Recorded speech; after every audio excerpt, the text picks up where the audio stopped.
Renkos. Sebelumnya perkenalkan, nama saya Adan Ramadan. Dan saya Firman Pairani. Saya Violensa Putri. Jadi saya akan menjelaskan latar belakang masalah.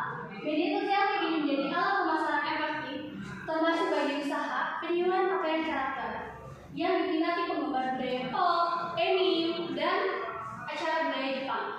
Renkos menyediakan jasa penyewaan kostum berbagai tema seperti superhero, animasi, dan kerajaan. Namun, pendataan konsumen dan stok masih manual serta pengelolaan data tidak terstruktur, menyebabkan proses pengecekan dan penyewaan lambat.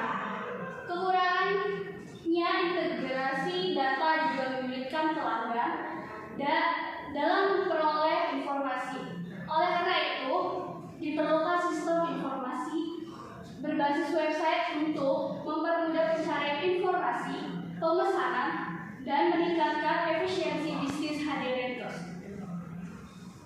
Selanjutnya, di sini ada rumusan masalah yang Renkos hadapi.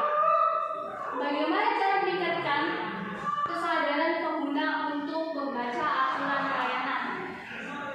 Lalu ada apakah langkah untuk mengurangi pengembalian barang yang terlambat? Selanjutnya, bagaimana mendorong pengguna menandai akun resmi saat memberi testimoni? Dan terakhir ada apa metode promosi yang efektif untuk meningkatkan visibilitas brand? Selanjutnya ada batasan masalahnya. Penelitian ini akan membahas faktor-faktor yang menyebabkan pengguna tidak membaca aturan serta strategi untuk meningkatkan pemahaman dan kepatuhan terhadap aturan yang ada. Lalu ada analisis akan difokuskan pada penyebab keterlambatan pengembalian dan dampaknya terhadap kepuasan pelanggan serta solusi untuk mempercepat proses pengembaliannya. Selanjutnya ada fokus akan diberikan pada cara-cara untuk mendorong pengguna agar menandai akun resmi saat mengunggah testimoni serta strategi untuk memanfaatkan testimoni tersebut dalam pemasaran. Dan terakhir, penelitian ini akan membahas strategi promosi yang efektif untuk meningkatkan visibilitas brand, termasuk penggunaan media sosial dan kampanye pemasaran digital. Next, materi selanjutnya adalah tujuan. Jadi apa sih tujuan kami membuat proyek ini? Jadi proyek ini bertujuan untuk mengatasi permasalahan pengelolaan penyewaan pakaian karakter di Renkos. Dengan sistem informasi berbasis website, meningkatkan visibilitas di Google, memperkuat posisi pasar, dan meningkatkan kepercayaan konsumen. Meliputi 1. Kemudahan pelanggan dalam mencari dan menyewa pakaian karakter. Yang kedua, efisiensi pengelolaan inventaris dan transaksi bagi pemilik usaha. Terus yang terakhir adalah penghematan biaya bagi pengguna yang tidak ingin membeli pakaian karakter baru. Jadi kita tinggal menyewa, tidak usah membeli pakaian karakter. Cukup sewa di Renkos. Next. Nah, di sini ada metode penulisan. Sistematis penulisan proposal di proyek 1 ini meliputi bab 1 yaitu pendahuluan. Pada bab ini dijelaskan latar belakang, rumusan masalah, batasan, tujuan, manfaat, keaslian penelitian, dan sistematis penulisan. Next, bab 2 itu adalah metode pelaksanaan. Pada bab ini dijelaskan metode yang digunakan dalam penelitian meliputi langkah kerja, alat dan bahan, serta tahapan alur pengerjaan proyek. Next, bab ketiga itu adalah rancangan sistem. Pada bab ini dijelaskan rancangan, desain, proyek yang kami kerjakan. Next, yang terakhir adalah ekspektasi hasil. Pada bab ini dituliskan hasil yang kami harapkan dari pengerjaan proyek ini. Next. Nah, di sini ada metode alat dan bahan. Nah, kami itu menggunakan metode waterfall dengan 5 tahap. Yang pertama, analisis kebutuhan, identifikasi kebutuhan sistem. Jadi kita tuh butuhnya tuh apa aja gitu, analisis kebutuhan dulu. Yang kedua itu rancangan, desain, arsitektur, dan UI UX. Setelah analisis kebutuhan, kita tuh merancang desain UI dan UX-nya. Yang ketiga itu implementasi, pembuatan kode program. setelah kita selesai berdesain, maka kita tuh mengimplementasikan desain tersebut menjadi kode program. Nah, yang keempat itu pengujian, uji fungsional sistem. Ibarat tuh kita menguji gitu website yang sudah kita bikin gitu, analisis apa kesalahannya, nanti kita perbaiki. Terus yang kelima itu pemeliharaan, perbaikan bug dan update fitur. Nah, terus apa aja sih alat-alat dan bahan yang kita gunakan itu untuk perangkat lunak sendiri? Untuk front end yaitu HTML dan CSS, sedangkan yang kedua back end PHP dan MySQL, yang ketiga desain UI dan UI UX kita memakai Figma, dan yang terakhir adalah development tools memakai VS Code, Xampp dan Git. Nah, perangkat lunak yang kami gunakan itu laptop atau PC minimal Intel Core i5 dan RAM 8GB, SSD 256GB. Nah, yang terpenting yang enggak kalah penting juga itu adalah internet stabil untuk pengujian online. Next. Nah, di sini alur pengerjaan proyek. Yang pertama adalah analisis kebutuhan. Identifikasi kebutuhan melalui wawancara dengan pemilik usaha dan pelanggan. Terus pemahaman proses penyewaan saat ini, pemesanan, pengembalian, dan identifikasi fitur, booking, manajemen stok, dan laporan transaksi. Jadi kita tuh analisis dulu gitu, kebutuhan adherent cost itu apa gitu, dan saat ini yang berjalan gimana. Terus yang kedua itu rancangan sistem. Yang pertama adalah membuat flowchart alur penyewaan. Yang kedua adalah desain UI untuk pelanggan dan admin. Dan yang ketiga adalah perancangan skema database untuk data penyewaan pelanggan dan inventaris. Nah, di sini ada pengembangan sistem. Untuk pengembangan sistem front end, kita menggunakan HTML, CSS, JavaScript untuk tampilan responsif. Sedangkan backend menggunakan PHP untuk logika aplikasi. Terus database mesh menggunakan MySQL sesuai skema yang dirancang.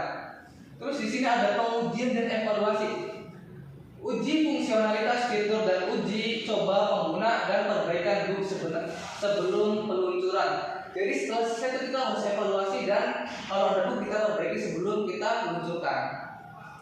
Terus implementasi, hosting website di server.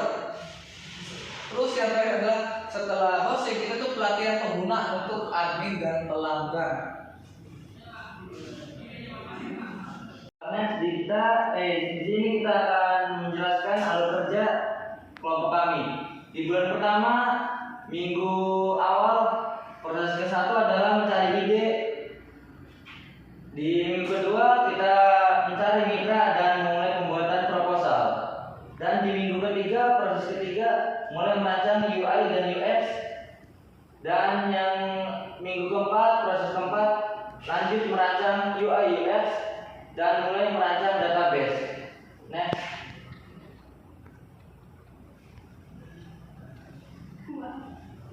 Di bulan kedua kita menjalankan fokus merancang UI dan UX, mulai merancang database. Dan minggu ke-6 proses kedua fokus merancang UI dan UX, mulai merancang database. Dan minggu ke-7 kita akan menentukan alur kerja sistem menggunakan flowchart. Dan minggu ke-8 bulan kedua proses keempat penyelesaian proposal. Next.